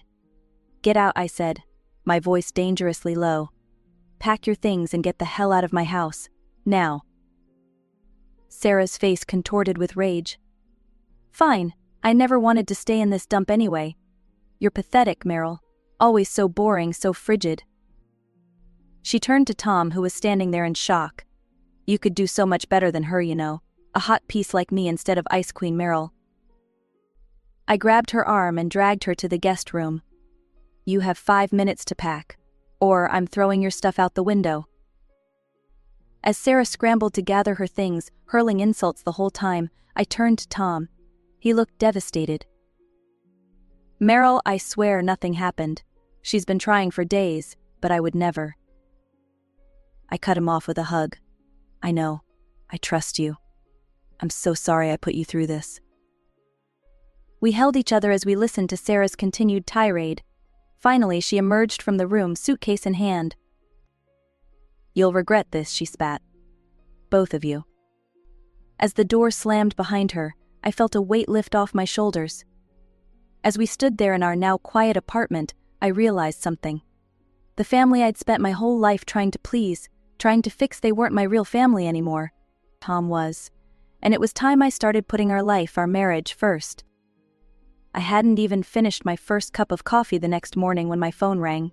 It was Mom. I braced myself and answered. How could you, Meryl? Mom's voice was shrill with anger. Kicking your own sister out onto the street. I thought we raised you better than that. I took a deep breath. Mom, it's not what you think. But she cut me off. Sarah told us everything. How you got jealous because she and Tom were getting along. How you made up lies about her to justify throwing her out. I'm so disappointed in you. My jaw dropped. What? Mom, that's not true at all. Sarah tried to seduce Tom.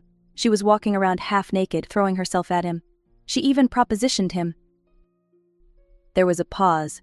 Then Dad's voice came on the line. Now, Meryl, don't you think you're exaggerating a bit? We know Sarah has her issues, but she's family, and family supports each other, no matter what. Something inside me snapped. Years of pent-up frustration and resentment came pouring out. Support? Where was your support when I was trying to study for college and Sarah was making my life hell? Where was your support when you cut me off financially because you were too busy catering to Sarah's every whim? I spent my entire life trying to understand and make allowances for Sarah. And I'm done. I'm done being the responsible one, the one who always has to sacrifice.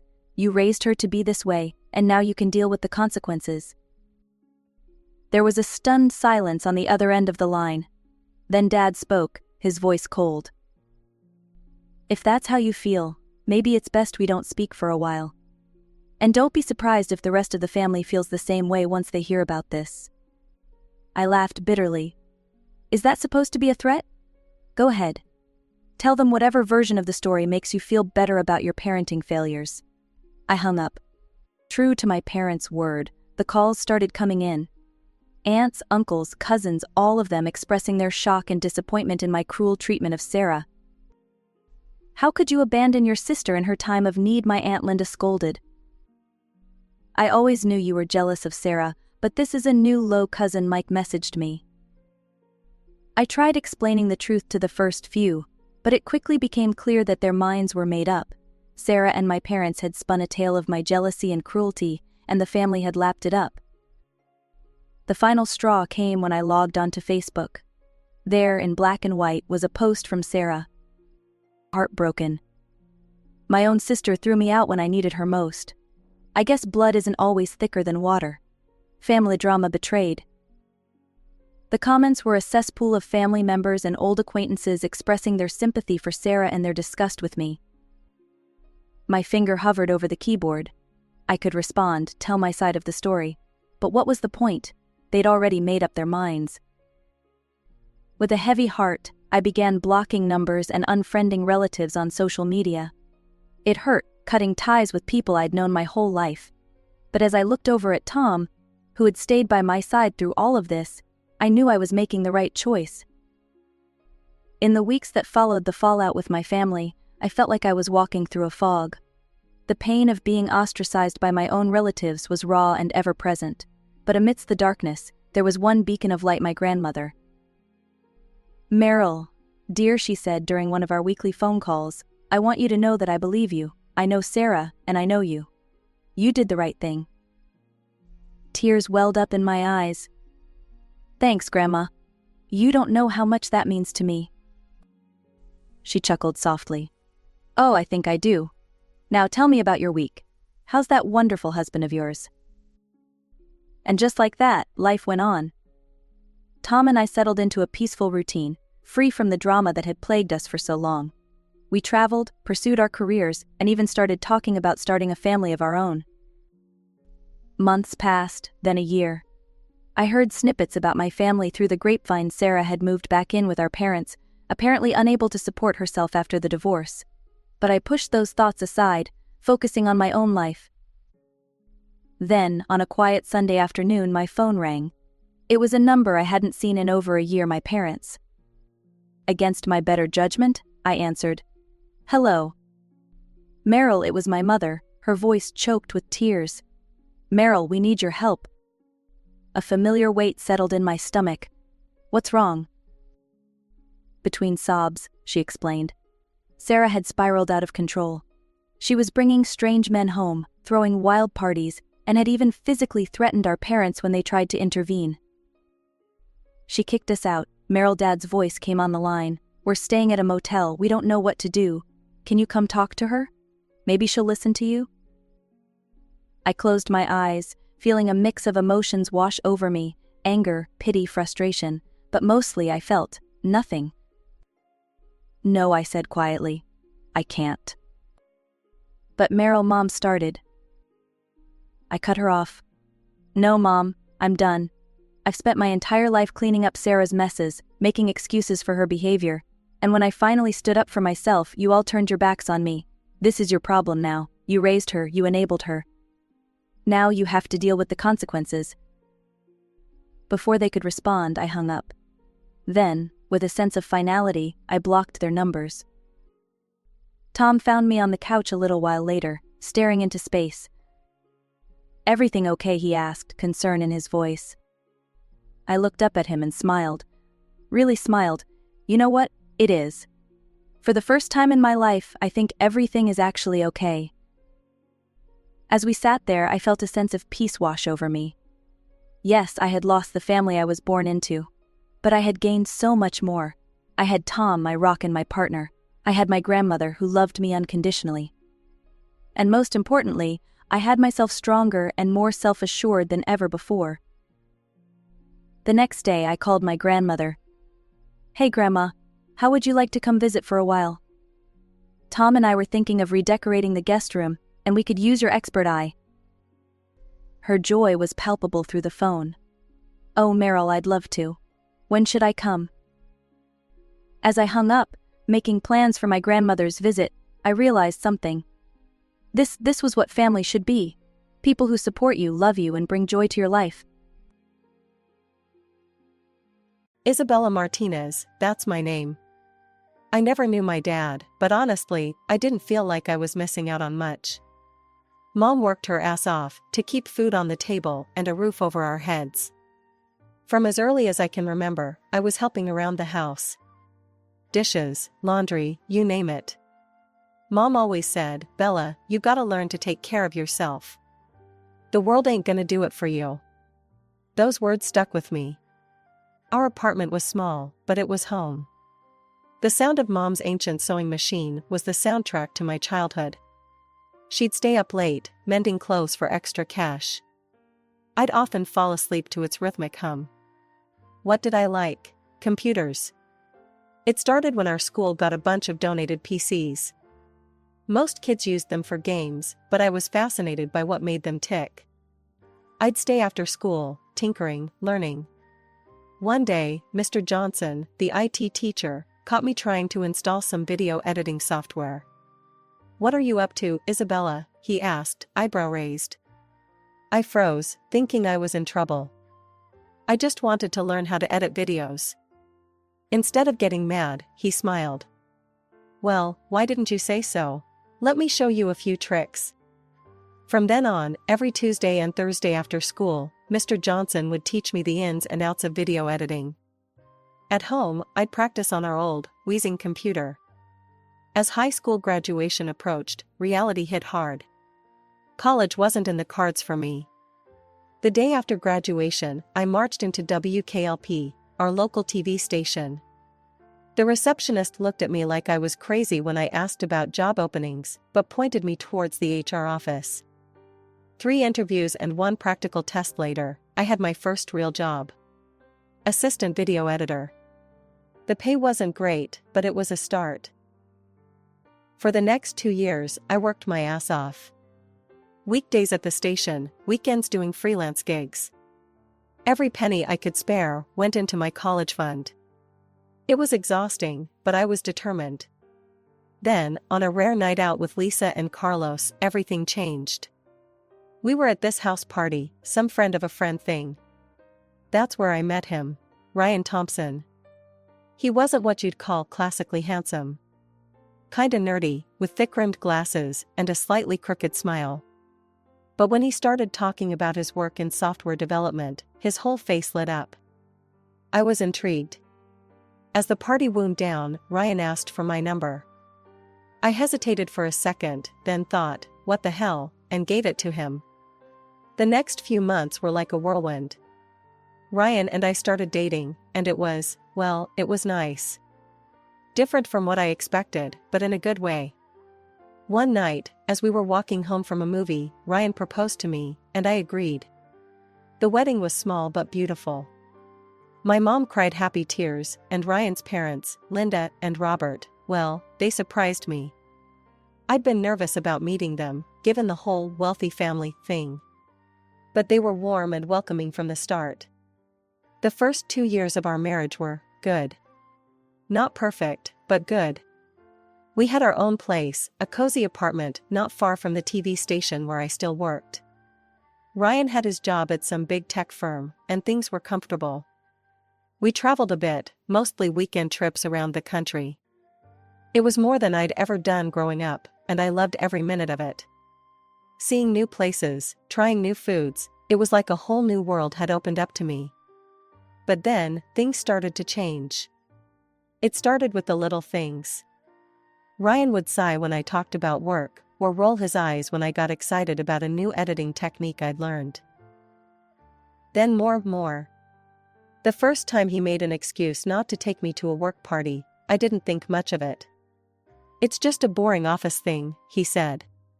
You wouldn't enjoy it. But then it happened again and again. One night, I overheard him on the phone with a coworker. Yeah, just me tonight.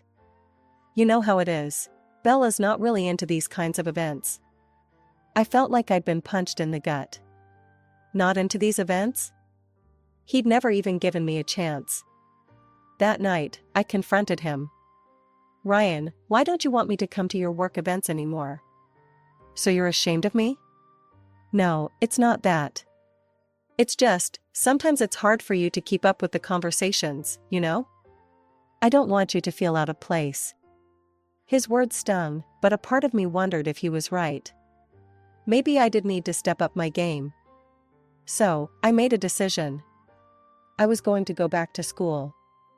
I enrolled in night classes at the local community college, studying information technology. It was tough, balancing work and school and my marriage, but I was determined to make it work.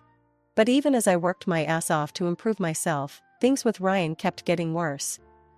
The cold shoulder turned into open contempt. The man I married seemed to be disappearing before my eyes, replaced by someone I barely recognized. And then came the night that changed everything. I'd just gotten home from a late class, exhausted but feeling good about acing a test. Ryan was in the living room, a glass of whiskey in his hand. Where have you been? He demanded. Class, remember? I told you I had a big test tonight. He scoffed. You're a fool and a hillbilly, Bella. And no amount of schooling is going to change that. I felt like I'd been slapped. But before I could respond, I heard a gasp from the doorway. Linda and Robert was standing there, a look of horror on their faces. Linda leaned forward, her eyes flashing. How dare you talk to your wife like that? Ryan, we raised you better than this. You don't understand, Ryan said, his voice rising. Do you know how embarrassing it is to have a wife who can't even keep up with basic conversations at work events? I flinched, but Robert's next words shocked us all into silence. Embarrassing? He thundered. Let me tell you about embarrassing, boy. Your grandfather, my father, didn't have a lick of formal education. He was born in the poorest part of town, worked his fingers to the bone to give me a better life. So don't you dare sit there and act like you're some kind of aristocrat. I felt a rush of warmth towards my in-laws, but Ryan's next words froze it in its tracks. I'll behave how I see fit, he spat. This is my life, my marriage. After his parents left, Ryan started going away more often. Weekend trips with friends, he'd say, not even bothering to invite me anymore. I threw myself into work and school, taking on extra weekend gigs to fill the lonely hours. Then, my mom got sick. Cancer, the doctors said. It was aggressive, and within months, she was gone. I felt lost, adrift without my anchor. Ryan was barely there, offering awkward pats on the back instead of the comfort I craved. In my grief, I found myself turning to Linda more and more. She'd call to check on me, invite me over for tea, just sit and talk with me for hours. It was the motherly comfort I desperately needed. But this only seemed to infuriate Ryan more. One night, after I'd spent the afternoon at his parents' house, he exploded. Why are you always over there? He yelled. Are you trying to turn my parents against me? I was stunned. What? No, Ryan. I needed someone to talk to. I went to bed that night with tears in my eyes, wondering how things had gone so wrong. A few weeks later, I started feeling off. Exhausted all the time, nauseous in the mornings. At first, I chalked it up to stress and grief. But as the symptoms persisted, a different possibility started to form in my mind. I bought a pregnancy test on my way home from work one day, my heart pounding as I waited for the results. When those two lines appeared, I felt a mix of joy and terror. A baby. We were having a baby. That night, I waited nervously for Ryan to come home. When he finally walked through the door, I took a deep breath. Ryan, we need to talk. I'm pregnant. The look on his face wasn't joy, or even surprise. It was pure fury. Pregnant? He spat. Are you kidding me? We can't have a baby now. Get an abortion, Bella. That's final. I fled the apartment, tears streaming down my face. Without thinking, I found myself at Linda and Robert's doorstep. When Linda opened the door and saw my face, she immediately pulled me into a hug. Through my sobs, I told them everything.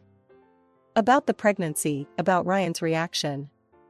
I've never seen Robert look so angry, or Linda so determined. You listen to me, Isabella, Linda said, holding my face in her hands. This is your decision. If you want this baby, we'll support you every step of the way. Ryan be damned. The next few months were a blur of doctor's appointments, work, and growing tension at home. Ryan barely spoke to me, spending most of his time out with friends. I focused on my job, squirreling away every extra penny I could for the baby. One afternoon, I had a doctor's appointment to get some routine tests done. I'd taken half a day off work and was looking forward to a quiet evening at home afterward. As I pulled into our apartment complex, I noticed Ryan's car in the parking lot. Strange, he was usually at work at this hour. I climbed the stairs to our apartment, fumbling with my keys. As I opened the door, I heard Ryan's voice. I'll be there in a minute, babe. Just grabbing my overnight bag. My heart started racing. I stepped inside, and there was Ryan, packing a suitcase. Who were you talking to? Where are you going? Before he could answer, I heard a car horn honk outside. Ryan cursed under his breath and grabbed his bag. I don't have time for this. We'll talk when I get back. I followed him down to the parking lot, demanding answers. And that's when I saw her. Sitting in the passenger seat of Ryan's car was a woman. She was beautiful, with long blonde hair and perfect makeup. And she was very, very pregnant. As I stood there, frozen in shock, she got out of the car. She walked towards me with a smug smile on her face. "So, you must be Isabella," she said, her voice dripping with fake sweetness. "I'm Melissa, Ryan's girlfriend." I turned to Ryan, who couldn't even meet my eyes. "Is this true?" I asked, my voice barely above a whisper. He nodded, still not looking at me. I felt a surge of anger and disgust. "Aren't you ashamed?" I asked Melissa, my voice shaking. "He's married. We're having a baby too." Melissa's smile turned cold. "Ashamed? No, honey, I had to fight for my happiness, and you've already lost this battle. It's not my fault you couldn't keep your man satisfied." I turned to Ryan, fury replacing my shock. "How could you do this? To me, to our baby?" He finally looked at me, his face a mask of indifference. "Come on, Bella, we both know this marriage was a mistake. I never loved you. You were convenient. A good housekeeper, someone to keep the bed warm. But Melissa, she's my soulmate. She's smart, educated. She fits into my world." Each word was like a knife in my heart. I stood there, tears streaming down my face, as Ryan got into the car with Melissa. "I'll be back on Monday to get the rest of my things," he said. "We can talk about the divorce then." As they drove away, I sank to my knees in the parking lot, my world crumbling around me. I picked up my phone with shaking hands and dialed Linda's number. When they arrived at my apartment that night, Linda took one look at my tear-stained face and pulled me into a fierce hug. I listened, numb, as Robert berated Ryan over the speakerphone. His words were sharp, cutting. "How dare you treat your wife this way," he thundered. "The woman carrying your child." Ryan's voice came through, defensive and cold. "Dad, you don't understand. Melissa is..." "Don't you dare mention that woman's name," Linda cut in. "We will never accept her, do you hear me? Never."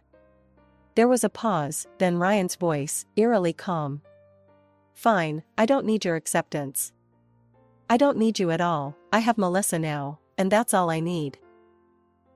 The next few months were a whirlwind. With Linda and Robert's help, I found a small apartment closer to them. The divorce proceedings were ugly, with Ryan fighting me every step of the way. But in the end, it was done.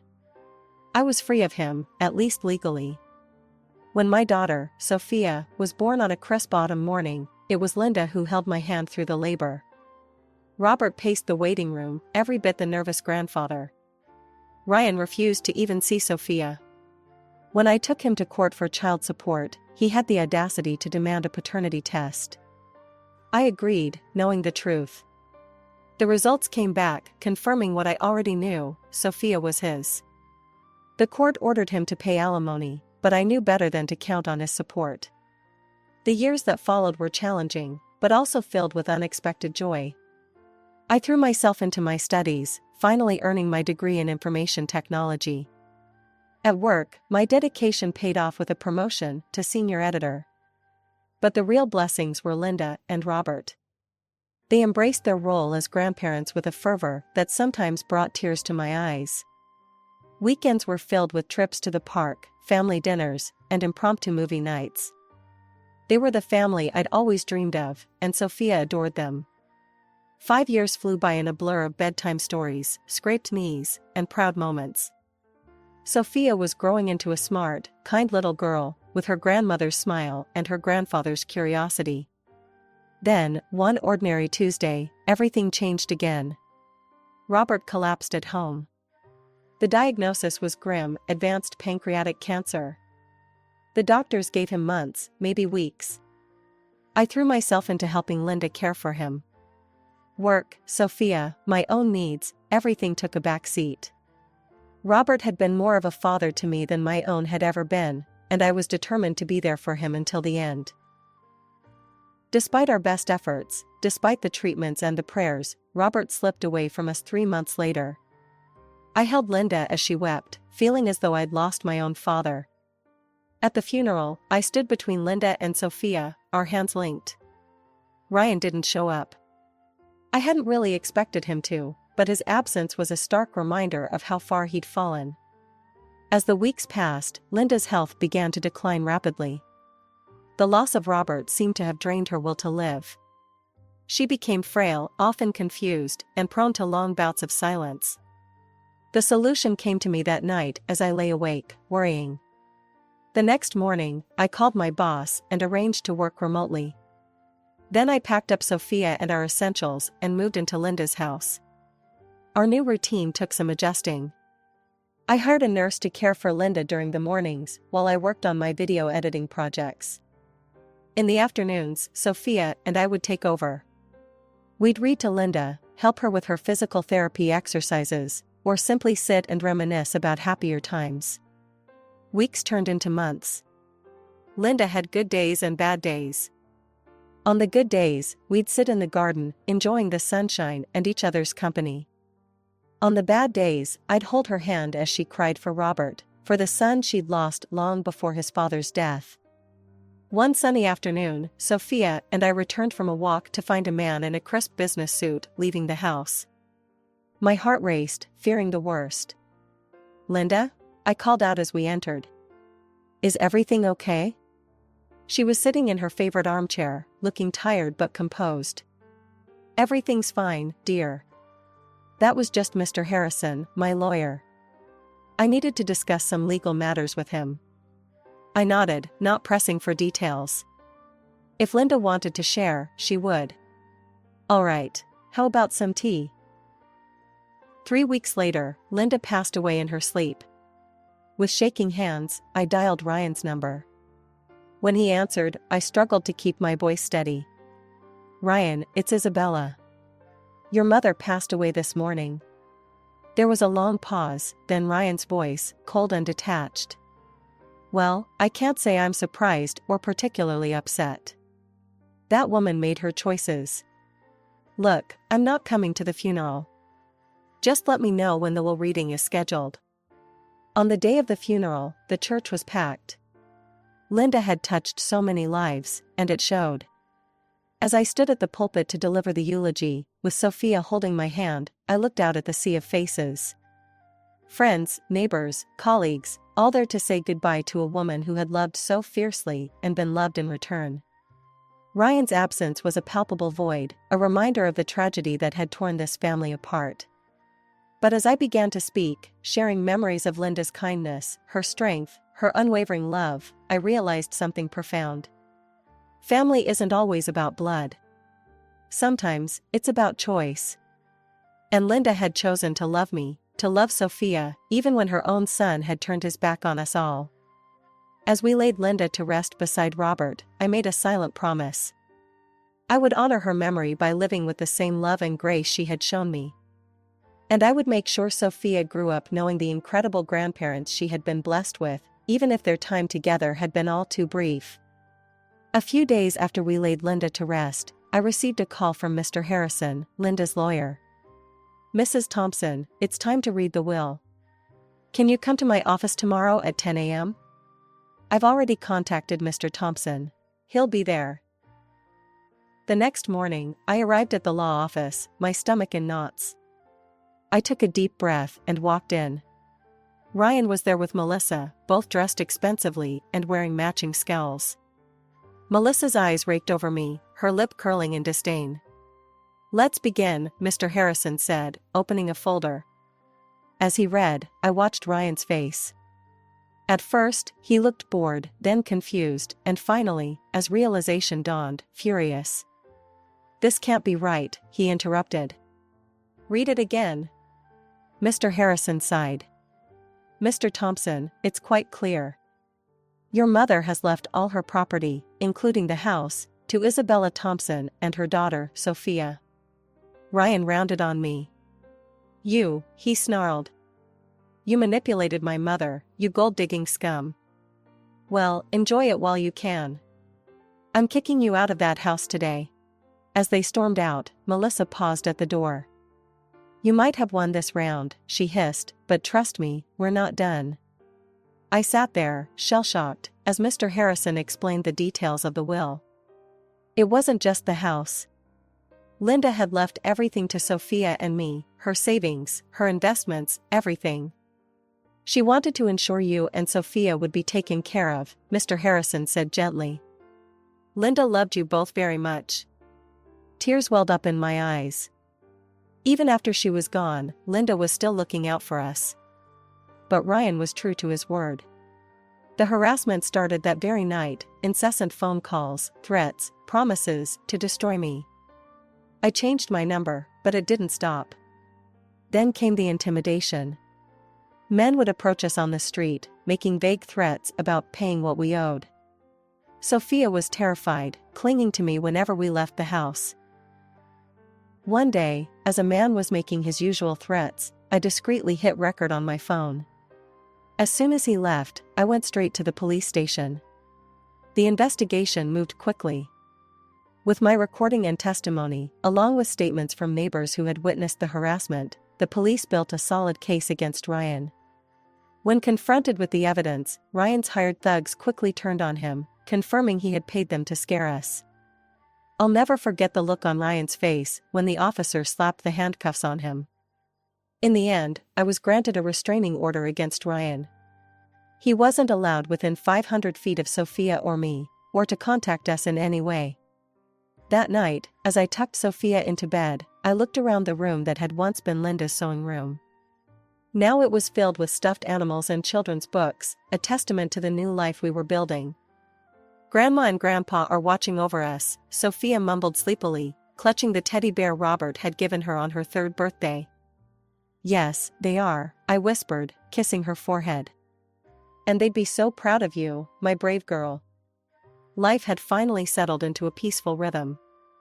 Sophia was thriving in school, and I had recently been promoted to deputy director at the TV station. Linda and Robert's legacy had given us security, but I was determined to build our own success. One sunny afternoon, as I left work, a familiar figure stepped out from behind a parked car. Melissa, Ryan's wife, looked nothing like the polished woman I remembered. Her hair was disheveled, her eyes red-rimmed. "Isabella, please," she said, her voice breaking. "I need your help." I tensed, ready for another confrontation, but her next words caught me off guard. "Our son is sick. He needs surgery. Please, we need money. Just half of the inheritance." "You don't need it all, do you?" Something felt off. "What's wrong with him?" I asked cautiously. Melissa's eyes darted around. It's his heart. No, his kidneys. The doctors say."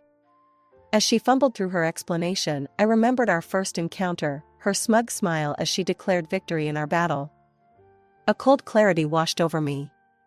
"You know, Melissa," I said calmly, "someone once told me that I had to fight for my happiness. And it looks like you've already lost this battle." Her face transformed, the mask of desperation replaced by fury. "You scum," she spat. "You owe us that money. It should have been ours." I stood my ground. "I don't owe you anything. Now leave, or I'm calling the police." As I walked away, her curses fading behind me, I felt a sense of closure. The last tie to my old life had been severed. That night, I made a decision. It was time for a fresh start.